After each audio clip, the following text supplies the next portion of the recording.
You have your why. Let's find your how. So once your why is in place, your how, your methods become more important, the next most important. So if we were to take a fat loss goal of around 12 pounds, which is 0.8 of a stone, which is 5 kg, we've got many routes to take, but the one that you take has to line up with your habits and your wants. Some people dislike the rigidity of a food diary in the sense that they can't have a sweet because they're not really sure how many calories it will bring them over. So they choose MyFitnessPal because if they track everything, they hit the calories, it doesn't matter, they've hit their calories and they're going to lose weight. But some people get stressed at the numbers and they're worried if they're 30 calories over that they won't drop body fat. So using hunger signalling instead with a food diary is a better method of progress for them.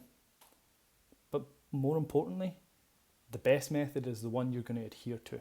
So sitting down, thinking about the various methods you can use and then how that will impact you is great, because then you'll know, right, okay, there's no point in me trying MyFitnessPal because that stresses me out, it gives me anxiety, and then I overeat anyway because I don't want to track my calories. But if I focus on hunger signals, I focus on using my hand and fist method as a way to track portions, that makes me more consistent. I learn from it, and lo and behold, they get results. Will one be quicker than the other? Potentially, but it doesn't matter if one way is going to be quicker if you can't adhere to that for the amount of time that the diet's meant to last. The next thing I suggest with clients, and what I do as well, is that I have a weekly schedule and a daily to-do list. Now, if people say to me, I don't want to do this, I don't like the rigidity of it, being closed off to these ideas is usually fear, because you're worried that maybe you will discover you do have free time and you've just not been working hard enough, or you don't think it's going to work because you've tried things like this before and it didn't.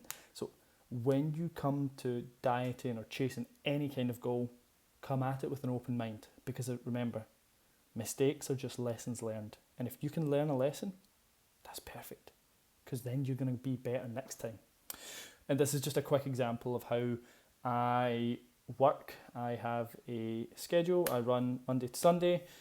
These things can change, by the way, and I can already tell you that Mondays has not gone to plan so far. That's okay.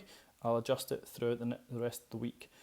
But I use my weekly schedule in conjunction with my to-do list to keep me on track, to keep me focused on my priorities, and to make sure that I am not spending too much time doing things that don't matter that much.